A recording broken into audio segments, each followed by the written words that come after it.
Hi. All right, we're in tune.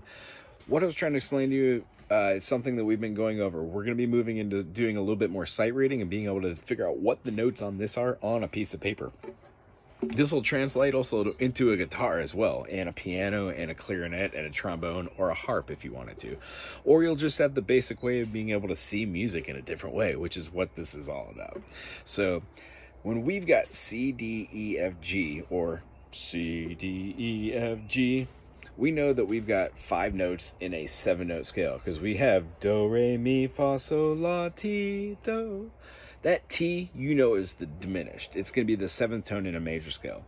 The other ones are interesting because they work together as a family, pushing and pulling the augmentation and the distance of the tone we're hearing from one note and then sharpening it to another, or one note and flattening it. In the case of trying to find chords that have more than 3 notes, what we're doing is basically playing triads for our chords, and then when we want to influence tone, we give it a sus2, a sus4, or that dominant or diminished 7th, which you know as being, or in G major. You also know that G major 7, G dominant 7 is the same as a B diminished, which leads us to the 7th tone in a C major scale. So when we've got C, D, E, F, G, we know when we take away the 2 and the 4, we get C, E, and G. C, D, E, F, G, A, B, C, D, E, F, G, A, B, C, D, F, G. So if we were to do those same tones, bearing in mind that when we move from C to D, and then D to E, E to F, F to G, they change the different amounts of sharps that we have. There's one way of looking at it where you could go around the circle fifths and just think C, D, E, F, G. So play C major, D minor, E minor, F major, G major. Now that you're at the G major, start G majors 1, 2, 3, 4, 5, do, re, mi, fa, so, right? You'd have a G major, A minor, B minor, C major, then a D major. So if we were to do just the first 5 of the C major and then the first 5 of the G major, they're 2 completely different scales, but they have the same feeling. The first note's going to be major. The second chord's going to be minor. The third chord, minor. Fourth chord, major. Fifth chord, major. You already know this because we know C major, D minor, E minor, F major, G major, A minor, B diminished, which looks like a G7, and the resolution of the C. What I want you to do is be able to start seeing that with your C major, you've got your C, E, and your G. When you go to a D minor, you've got a D, skip E, you have a F, you skip the G, and you go to A, so you've got a D, F, A. If you were to play D, F sharp A, you would have a major. You know the differences between majors and minors now for all of your chords and how to influence them. So I think at this point it's very interesting to see when we move on now to sight reading, what the notes are on the grand stuff and how that correlates to this, or a guitar, or a piano, or a vocal singing. It's awesome to be able to just look at a piece of music and be able to speak the language, which is what we're doing here.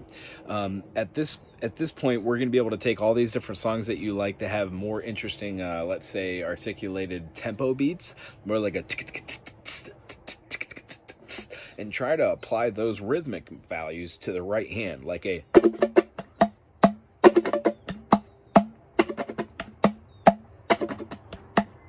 So it still has the aspect of the songs you're trying to get, but you learn the rhythm aspects as well.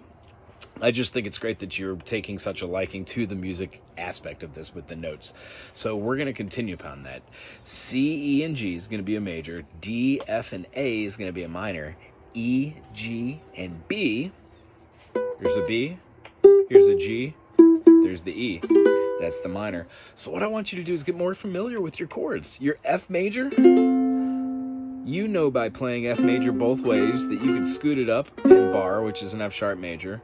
And you also know that when you play a minor, you can scoot that up. But when you do, you need to play that first note, which it looks exactly like a G7, but you move it here and have your leading tone on the C sharp, not the F.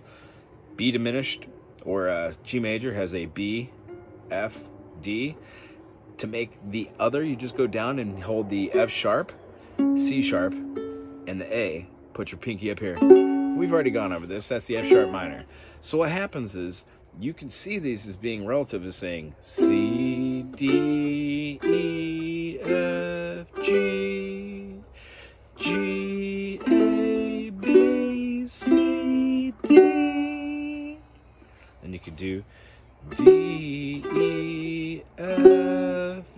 G, A, B, C sharp, D, E major. So what I was just doing was I'm playing all the chords through the circle fifths using its actual interval to give it the major or minor. If I went only 2 notes, I could have something like a C major to D minor. And knowing that my fifth is G major, I could go G major, A minor. The next one, because I'm in A minor, I know that A minor is the 6th of C. And if I wanted to do C, it would go C to D, G to A. I could also do something like D major to E minor.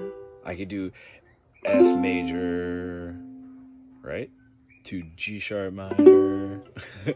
So when we go through these, what we're looking for are these triads. And if you have any questions, you can put your hand out and you can count them. So what we're getting to at the end of the session, which is what I'll leave you on, is when you counted out the B diminished and you found out that the B diminished was nothing more than the F, a B, and a D, and it looks exactly like the G major 7, but in correlation, in context with C, E, and G, D, F, and A, E, G, and B, F, A, and C, G, B, and D, A, C, and E, and then B, F, and D, you can see how the triads just keep moving up, starting with the first and then the last.